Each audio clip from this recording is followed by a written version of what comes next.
Okay, thank you, Dr. Bansi. And while we wait for the slides, while I was preparing, I was looking at the subject matter. I'm going to divide my talk into two parts.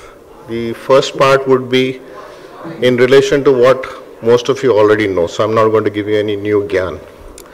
And the second part, as I can see a lot of smart people around, probably you've already seen it.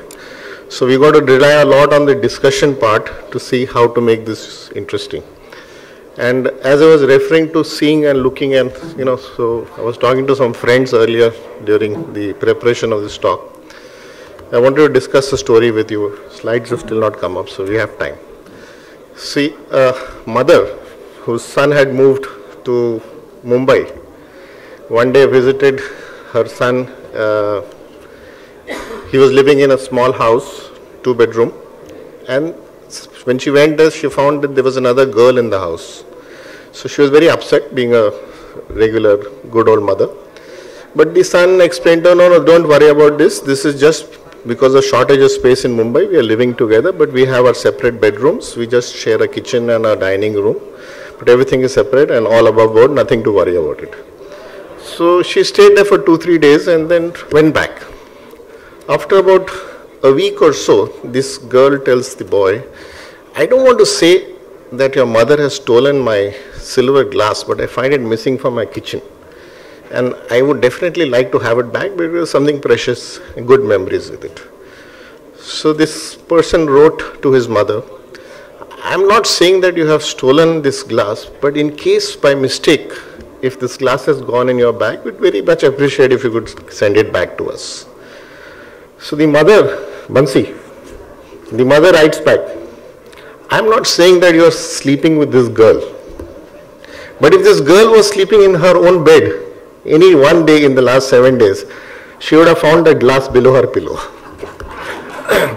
So the point is, there's a lot of information around, you need to look for it. And as I said, the first part is what all of you are aware of. I don't need to read too much into my slides. But the fact is, there's a huge epidemic of diabetes or pandemic, whatever you want to call it. But what we are worried about is not glycemic control, but as Prasoon was saying, we are worried about complications. It's not saying that the HbA1c is 6.5 or 6. What is the end result? Have you reduced microvascular complications? Have you reduced the macrovascular complications? And probably of all the dreaded complications, each one is bad, but what we're daily dealing with is the kidney disease and the eye disease. So if you look at chronic kidney disease, its relation to the microvascular complications and macrovascular complications also very obvious. So if you want to reduce the morbidity in diabetes, I think one of the targets has to be looking at kidney disease, and we need to get used to looking at the eGFR and not only serum creatinine. That is one of the important messages that I wanted to give to you. Anyone who is dealing with kidney disease or any physician who's been in practice for more than a decade would have patients with chronic kidney disease.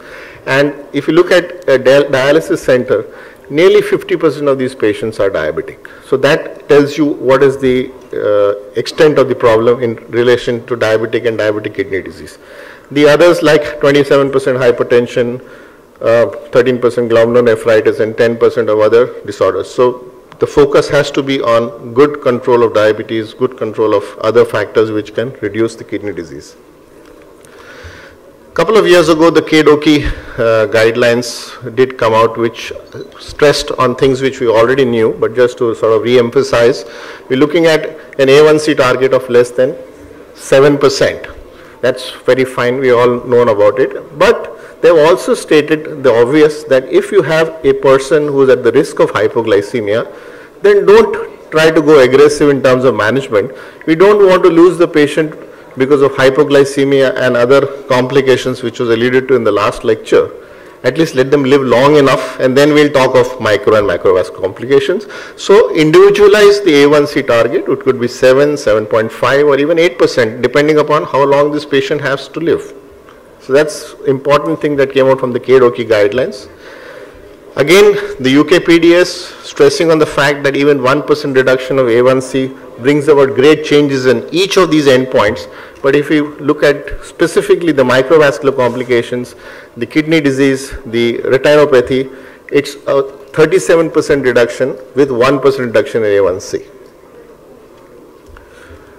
A little crowded slide, but just wanted to stress the relation between diabetes and kidney. I'm sure in each city, town that you come from, you must be hearing about the role of kidney in glycemic control and how things go bad in diabetes in terms of the SGLT2 and etc. etc.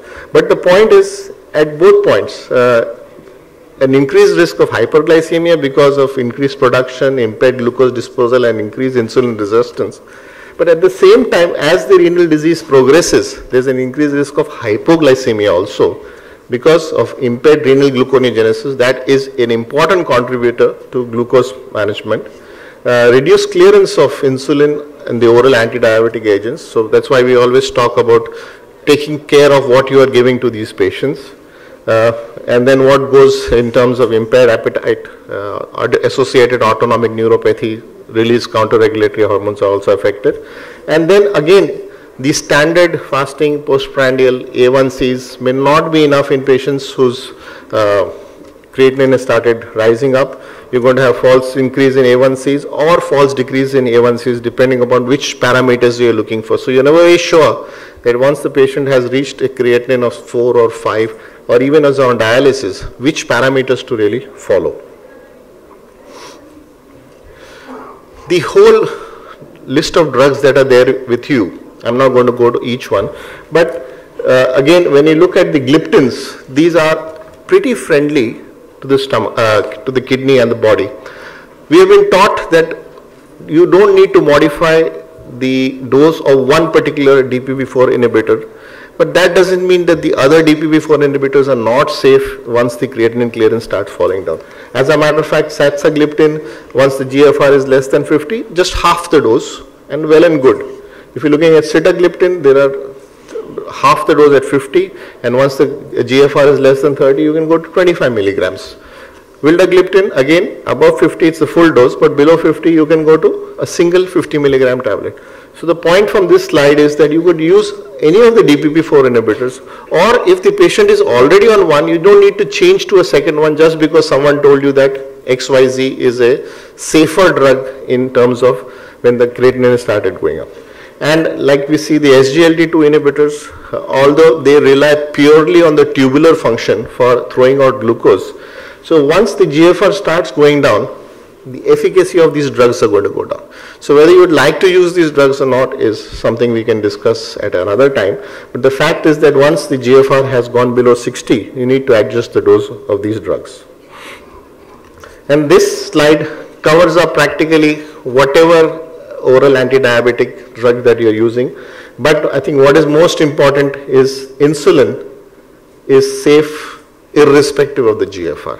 So you don't really have to worry, except for the fact that I said insulin tends to work for much longer than what it's actually meant to. But otherwise, repaglinide is reasonably safe. I talked about the DPP4 inhibitors. Pioglitazone is a drug which is being used a lot by nephrologists. They seem to like it in spite of its issues. Exenatide you can't use below 60, whereas liraglutide it goes up to about 30 ml per hour. Metformin, again, yes, no, there's a lot of arguments going on. But the fact is, with all these drugs, there are some reservations when you come to a declining GFR. And again, a summary slide of what is popularly used: metformin, sulfonylureas, an increased risk of hypoglycemia, meglitinides, useful but used with caution, thiazolidinediones, the issue of edema, fluid retention. You will never know whether your renal patient is worsening or it's because of the drugs, so you have to be careful. Alpha glucosidase inhibitors, although they do not get absorbed, but they are not recommended once the GFR starts going down. And exenatide I already mentioned to you, below 60 ml you don't use. So the bottom line is that we have a lot of understanding. We know that you need to target the good control. You know that you've got multiple options with you, and you've also understood how to modify the drug. The second part, which is the main part of the talk, is the data from SAVOR study, which looked at the cardiac safety of Saxagliptin in pretty sick patients, underlying heart disease, long-standing diabetics. But I'm not going to be discussing the cardiac issues. I'm not going to discuss primary outcomes, secondary outcomes, whether it's safe, whether there was an increase in incidence of heart failure admissions, etc. Those you're all familiar with. I just wanted to show you the data, like I said, looking at it from the other side, how it was in relation to renal function. So, huge population, nearly 17,000 patients, divided into 3 groups. This is post-hoc analysis. If the GFR is more than 50, that was about 13,900 patients. Between 30 and 50 was 2,200 patients, and less than 30 also was a big number of 330 patients. The primary outcomes in terms of relations to the existing GFR, if you look at this summary slide, it did not increase the primary endpoints that they were looking at, myocardial infarction, stroke, and cardiovascular death in patients with established cardiovascular disease or multiple cardiovascular risk factors. And important so that in spite of looking at the 3 different GFR categories, across the 3 categories, Saxagliptin had the same effects. So just because the kidney function had gone down, the GFR from 60 had become 30, did not mean that it increased the risk of cardiovascular disease either in terms of primary events or secondary events. So it's a safe drug in terms of cardiovascular safety in type 2 diabetics with underlying kidney disease. Similarly, the risk of hypoglycemia and other adverse effects were similar in the Saxagliptin and the placebo arms. A slight risk of hypoglycemia noted in some groups may be related to the sulfonylurea that was already present. I am sure and I hope that you are all aware of the SAVOR groups that were made. So that's why I have not taken time in explaining that. But just briefly to sort of remind or recapitulate, these were 2 groups of patients randomized, blinded to either Saxagliptin or placebo to see what was the outcomes in terms of cardiovascular events. So already these patients were on, sulfonylurea, metformin, or pioglitazone, etc. Now, if you look at these 2 issues, one is the improvement in terms of the albumin-creatinine clearance ratio. 11% of patients showed an improvement in terms of the ACR. That means there's a reduction in the clearance ratio, albumin creatinine ratio, whereas about 8.5% under control did show also improvement, but this difference was statistically significant in terms of the albumin creatinine ratio reduction. At the same time, looking at it from the other side, whether there was any worsening while under monitoring, and the patients who received Saxagliptin did better in the sense the number of patients who actually worsened were also less than those who were on the regular anti-diabetics plus placebo. And interestingly, because we keep on harping on micro-albuminurea and then relation to cardiovascular disease and other micro complications, reversal of micro-albuminurea to normal happened in nearly 1/3 of the patients who received Saxagliptin versus those about 20-25% who received the placebo. So again, reaching levels of statistical significance. See, this is important to understand in terms of long-term effects. SAVOR was about 3-year average study. It was not a 10-year follow-up. So if this is going to be extended, I'm sure these figures are going to get even more impressive. But the fact remains that overall, Saxagliptin not only reduced the albumin creatinine ratio, it also prevented the progression of the kidney disease. So sort of summarizing what has come up in terms of the renal issues, we know that the SAVOR study was comprising of a huge number, about 16,500 patients or so. So it's one of the largest initial studies which looked at the cardiovascular safety of Saxagliptin. And it did show that it's a pretty safe drug in terms of the primary outcomes and secondary outcomes. But what is interesting, which I am trying to stress in this lecture, is that it shows signs of nephroprotective effects by reversing microalbuminuria in nearly a third of the study population. And we are looking forward, I think sometime early this year or by the end of September, when you have the EASD and the European Cardiology Society meeting, that you will be getting data from the TCOS, which is also a huge study in terms of safety of sitagliptin. Carolina, which is looking at the cardiovascular safety of linagliptin, is going to take another 2 years or so. But all of this put together is definitely going to make us wiser. So what I have tried to explain to you in about 15 minutes, I'm sure we'll get more time to then discuss these issues, is that if you want to bring about changes in terms of outcomes in diabetic patients, you have to start looking at reducing the microvascular complications. Probably kidney disease is one of the important factors which contribute to the morbidity and the mortality in diabetic patients. So if we can do something in terms of reducing this by either looking at the blood pressure or looking at glycemic drugs or looking at the possibility of addition of another drug which can reduce microalbuminuria, you can bring about a big change in the life of these diabetic patients. Obviously, you would like a drug which is well tolerated, which has besides the renal protective action, also be cardiovascularly safe.